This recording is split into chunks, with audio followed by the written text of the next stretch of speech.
back to SourceFed Nerd. This is Required Reading, and I am Trisha Hirschberger. Me, Steve Zaragoza. This is a show where we get to read comic books with you guys, and then we discuss them via the Twitter space and stuff. And this week we got a chance to read the Uncanny X Force comics, which is Volume 1 by Rick Remender's version. Not the other version. No, not the new version. This ain't no pretender. This is the real deal. By Remender. Yeah, Remender. So this book is the X Force, the Uncanny X Force, not the Uncanny X-Men, which for the uninitiated, the X Force is a new team assembled by Wolverine. It's a secret team, yeah, but it's also kind of like a grittier, more kick-ass, more military-style team. Whereas your X-Men was very like, you know, they were pre-planning everything and doing everything by the books. But this is more of like a let's go and kick some ass. Behind who cares the if we dark. kill people? Yeah. Yeah, who cares if we kill people? Yeah. Exactly. And it's all behind Cyclops' back, so. It is. Shh, don't tell him. Don't tell him. So who are the members in this? We have Wolverine, we have Deadpool, which is crazy because Deadpool is the kind of person that you can't get to cooperate with you unless some sort of bribery is amazing. involved. Yeah, he's doing this for money.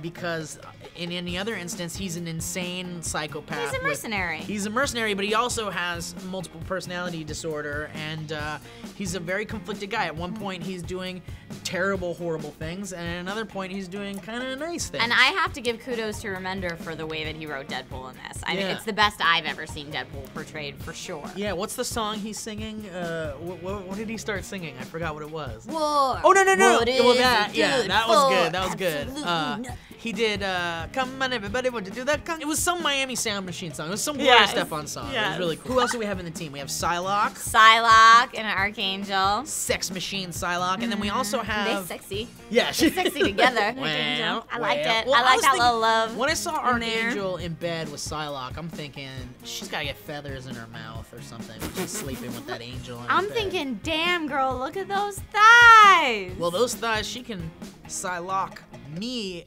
into her vagina. And then we also have DJ's favorite character, Phantom X. And he's a character I'm not very familiar with, but he has that kind of like immune system alien craft thing that kind of follows him around. Eva. DJ gonna get in here on this one? Can I tell you guys something a little bit about Phantom X? Please do. Please do. He's created by Grant Morrison. Okay. He's based on two European pulp characters, Phantomos and Diabolic. And he's also Weapon 13 from the Weapon X brand. Same program that made there you Wolverine. go. Wolverine's Weapon 10X. And so he's just like a ramped up, better version of Wolverine, kind of, right? Isn't that what he's meant to be? Like when they make him, that's what their goal is? Kind of a hyper-evolved killing machine. Wow! Well done, Rick Round of Remender. applause for DJ and Rick Remembers the 4th of November. So we can attribute the fantastic artwork in this book, which I don't know if you enjoyed it as much as Very I much did, so, but yeah. it was grotesque when it needed to be. Like that whole part with Wolverine and the Horsemen. Oh God! Yeah, that and like was Wolverine's so got the boils and his Like it was just so good, and it was super dark. And we have to give super kudos to Jerome Opeña. Opeña! Opeña. It's got the thing over the end. It's got the ampersand. What do they call that? Tilda Swinton? So actually, I mean, Jerome's artwork was so good that I want to seek out other things that he's doing right now, like Avengers. And yeah, I mean, it was easily readable. And to me, that's a big deal because, you know, sometimes when you read comics, you read stuff out of order and it kind of ruins something for you and then you have to go back. And but I just loved it. I thought it was super well done. Bad art can honestly break a book for me because I really want to get into the story and I can't get into it if the art is not so good. Like I've been reading Power Girl, or I read Power Girl, and the artist that drew Power Girl was very cartoony and very fun and like and very colorful, and then the artist just changed like halfway through the series. And I was just like, I'm kind of done with Power Girl now because I don't know, maybe it's not fair for me to do that. But anyway, the story is really cool. It's one of those things where like you can jump into it like we're doing now, but there is a lot of backstory we should know about all these other Marvel characters, all these heroes, these mutants.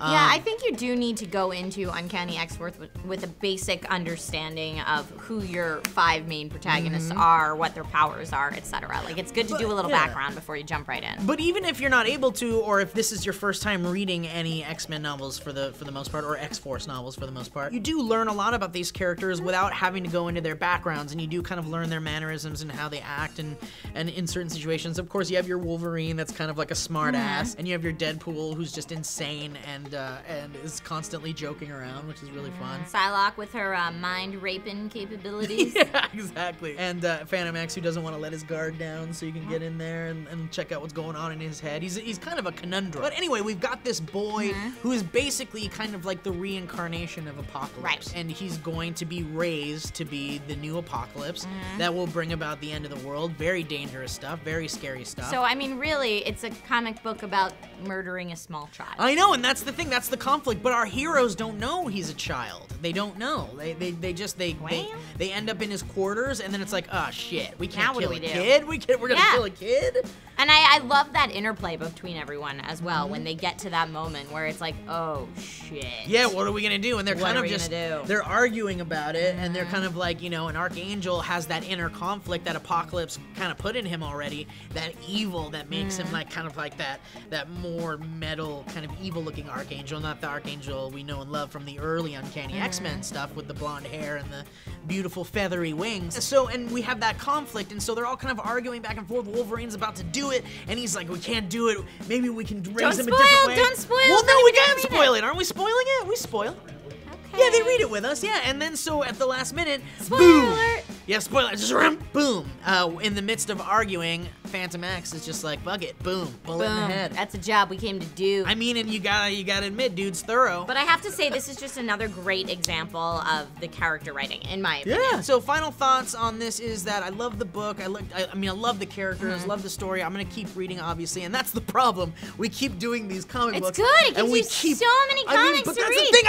I can't keep it all together. There's too many books. Steve, we're just putting you on the diving board so that you can high dive into the pool of comic wonderfulness. Yeah, but look, I'm a slow reader. I always have been. me too. I've got my collection of books at home, things I love and adore, my Hellboys, my BPRDs, my Milk and Cheese, my Sam and Max, my all this stuff. And I think that, like, you know, once I'm done reading a book, I put it aside, take it in, give it some time, and then jump into the next series. Like, but the way we're doing this, it's like, we gotta go, man. Time's running out. So that being said, next week we are going to be reading Lock and Key, which I know is one of your favorites. Love it. Joe Hill is the writer of that book, who is Stephen King's son. And if you like Stephen King, or if you've read any of Joe Hill's stuff, this is no exception. It's very much a horror style thing. Very cool book. I can't wait to read that. Read that with you guys. And also, before we go, I'd just like to bring to mind some of the cool stuff that you guys had to say about Uncanny X Force. Yes. Phil Boggs says, #SFN Comics. UXF was amazing, but I will always take away Remender's ability to write Deadpool. He was funny yet had some depth to him. It's Cinder11 says, #SFN Comics. OMG, Uncanny X Force Volume 1 is amazing. All the characters shine in their own way. Best part for me was Deadpool. Mike Potts also says, Uncanny X Force is the greatest comic epic I've ever read, and the only comic to ever bring me to tears twice. Wow, now. Twice? That's something. I mean, once. I didn't cry yet. Is that because I'm a man? I mean, you're killing boys in this book. You gotta have at least a tear shed. I'm a man. No, I'm not. But now it's time for DJ's Pull List. Hey everybody, it's DJ, and this is my pull list for this week. All right, so Marvel's still doing the event stuff, and if you're like me, you're getting event fatigue. How about you ditch the event books and pick up some of their best books, like Daredevil 31 and Hawkeye 13. Personally, I may pick up Infinity #3, but as far as the big X crossover Battle of the Atom goes, I'm done. I'm dropping it. Sorry, Uncanny X-Men. Meanwhile, over at Dark Horse, they're coming out with a new series called Kiss Me Satan. Sounds completely insane, dealing with werewolf mafia and demons. Honestly, it sounds so absurd, I have to check it out. And you might want to give it a look too. Now, of course, at DC, they're still doing the Villains Month, and as with all of them, the ones I recommend usually fall into one of two categories. Either they have such a stellar creative team they're worth checking out, or it's the same people that have been tackling the characters they've been tackling, and this week is no different. Action Comics 23.3 falls in the former category, and Flash 23.3 falls in the latter. And that brings me to my pick of the week. It's a no-brainer. 100 Bullets Brother Lano. For those of you who don't know me, I love 100 Bullets. It's one of the greatest things I have ever read. I am head over heels for Brian Azzarello and Eduardo Risso and their masterpiece, and this is a continuation of that, and so far it's been great. It follows one of the most sick and twisted characters from 100 Bullets, and we get to find out, is there really redemption for the worst person on Earth? I don't think there is. So that's my pull list this week. Hit us up on Twitter at #SFN Comics to let us know what you're buying, and you can be included in this ticker right down below. Don't forget to like and subscribe if you haven't already. Click this annotation below for the rest of our stories. I'm DJ, and this has been your pull list. So in case I didn't make my point clear enough, 100 Bullets is pretty much the greatest thing ever. Like if you're like, oh, I hate comics are bullshit, read 100 Bullets, and then I will watch you as you eat your words up.